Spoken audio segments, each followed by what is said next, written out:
காலையிலேயே மீன் வாங்க போனவங்க குடம்புளி இருந்தால் தான் சமைப்பேன் அப்படின்னு சொல்லிட்டு 2-3 கடை ஏறி இறங்கியிருக்காங்கங்க. ஆனால் குடம்புளி இப்படி தான் இருக்குன்றதே அவங்களுக்கு தெரியல. பக்கத்தில் இந்த ஃப்ரெண்டுகளுக்கெல்லாம் ஃபோன் பண்ணி கேட்டோம். அவங்கக்கிட்டையும் யாரும் இல்லை. அப்புறமா ஃபைனலி ஒரு ஃப்ரெண்டு வாங்கிட்டு வந்து கொடுத்துட்டாங்கங்க.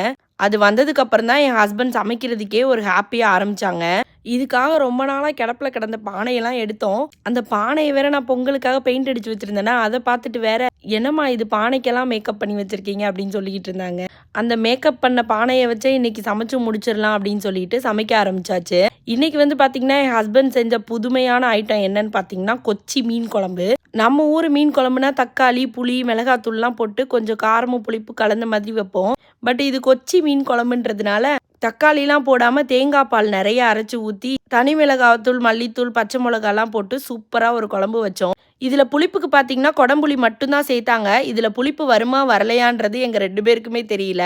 குழம்பு ஒரு பக்கம் ரொம்ப அழகாக ரெடி ஆகிட்டு இருந்துச்சு. அந்த கேப்பில் நாங்களும் குழந்தைங்களும் வீடையும் கிச்சன் எல்லாம் க்ளீன் பண்ணி முடிச்சாச்சு. அதுக்குள்ளே குழம்பும் பார்த்தீங்கன்னா சூப்பராக ரெடி ஆயிடுச்சு. இன்னைக்கு கொச்சி மீன் குழம்பு மட்டும் பண்ணலங்க, ப்ரான் கீ ரோஸ்ட்டும் பண்ணியிருந்தாங்க. ரெண்டையும் சேர்த்து நல்ல சுட சுட சாதத்தில் போட்டு குடும்பமாக உட்காந்து செம்மையாக என்ஜாய் பண்ணி சாப்பிட்டோங்க. இது மாதிரி டேஸ்ட்டில் கூட மீன் குழம்பு வைக்கலாமான்றதையே ஃபஸ்ட் டைமாக நாங்கள் எக்ஸ்ப்ளோர் பண்ணியிருக்கோம். கொச்சினில் இருக்க ஃப்ரெண்ட்ஸ் யாராவது இந்த வீடியோ பார்த்துட்ருக்கீங்கன்னா இப்படி தான் நீங்கள் மீன் குழம்பு வைப்பீங்களான்னு கமெண்ட்ஸில் சொல்லுங்கள். என் ஹஸ்பண்ட் கேரளாவான்னு நிறைய பேர் கமெண்ட்ஸில் கேட்டிருக்கீங்க. இல்லைங்க, அவர் பக்கா தமிழ் தேனிக்காருங்க.